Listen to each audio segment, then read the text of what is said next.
Selamat bertemu kembali dengan saya, Om Wahyu, di channel saya, Kebun Om Wahyu. Banyak rekan-rekan yang bertanya pada saya, bagaimana caranya agar tanaman saya tumbuh baik dan tumbuh subur.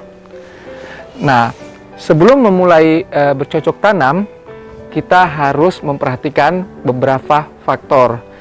Pertama adalah perhatikan lingkungan kita.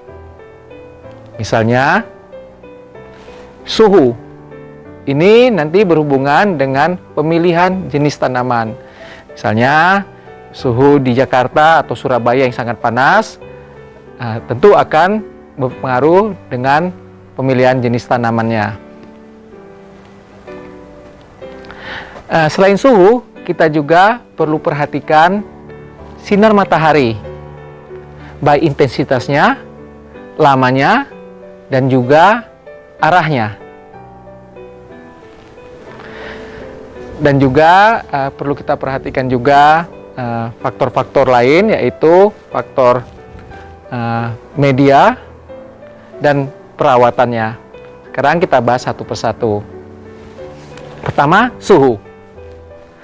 Suhu sangat menentukan untuk pertumbuhan dan kesuburan tanamannya. Jadi, rekan-rekan harus mengetahui jenis tanaman yang sesuai dengan suhu tempat kita tinggal. Misalnya, kita pergi ke daerah pegunungan, bunga krisan, bunga gladiol ini sangat bagus. Lalu kita beli, tanam di daerah Surabaya atau daerah Jakarta yang sangat panas, dan hasilnya apa, saya beli tidak tumbuh, atau tumbuh tapi antara hidup segan mati tak mau. Ya, itu karena salah pemilihan jenis tanamannya. Jadi perhatikan suhu, lingkungan, dan pilih tanaman yang sesuai dengan suhu di tempat tinggal kita. Yang kedua adalah sinar matahari. Nah, ini sangat penting. Di suatu tempat juga, misalnya di rumah kita, sinar matahari itu berbeda-beda. Misalnya, di halaman depan rumah kita, itu sinar matahari datangnya pada sore hari, di mana siang hari dan sore hari intensitas matahari sangat kuat. Jadi itu kita perlu perhatikan, karena tidak semua tanaman tahan sinar matahari yang kuat. Ada tanaman yang butuh sinar matahari sedikit, ada yang butuh di daerah yang terlindung, ada juga tanaman yang malah butuh sinar matahari yang sangat kuat. Itu sangat penting diperhatikan. Jadi dalam di halaman kita juga berbeda-beda. Di samping rumah, di depan rumah, di belakang, dan atau juga misalnya di depan rumah kita, sudah siang hari. Tapi ada bagian yang terlindung oleh misalnya pohon. Faktor ketiga yang perlu kita ketahui adalah medianya. Nah, setiap tanaman membutuhkan media yang berbeda. Jadi jangan kita semua pakai sama ratakan.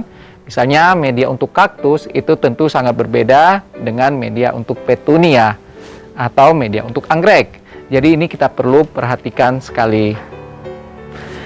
Faktor nomor 4 yang perlu kita yang harus kita ketahui adalah perawatan. Sebab setiap jenis tanaman butuh perawatan yang berbeda. Nah, ini harus kita ketahui.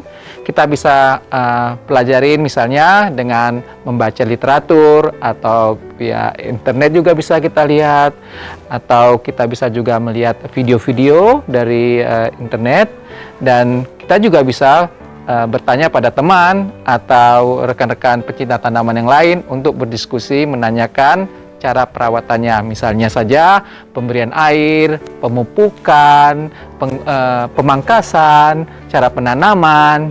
Nah, itu kita bisa cari via internet, itu gampang sekali, atau juga secara langsung dengan rekan-rekan kita yang lain menanyakan informasi mengenai cara perawatan tanaman yang akan kita tanam. Hal yang sangat penting sebelum menanam untuk mendapatkan tanaman yang prima adalah ketahuin dan cari sifat jenis tanaman tersebut. Jangan kita membeli atau mencoba menanam tanaman karena tergiur oleh foto-foto yang indah dan janji-janji yang muluk. Itu penting sekali. Cari informasi sejelas-jelasnya. Kita harus mencari informasi yang benar mengenai bisa tumbuhkah. Jangan hanya tergiur oleh foto yang indah. Cari informasi yang jelas. Apakah tanaman tersebut cocok tumbuh di daerah kita? Ini sangat penting. Semoga tips-tips yang saya sampaikan tadi bermanfaat untuk rekan-rekan semua, sehingga apa yang kita tanam tumbuh subur dan kita menjadi senang. Dan kita semua selain menyenangkan hati juga kita akan menghijaukan lingkungan kita. Terima kasih sudah bersama saya kali ini. Ikutin terus video-video saya selanjutnya. Jangan lupa di subscribe, like, share, dan komen, dan tekan tanda lonceng. Salam indah dan salam hijau.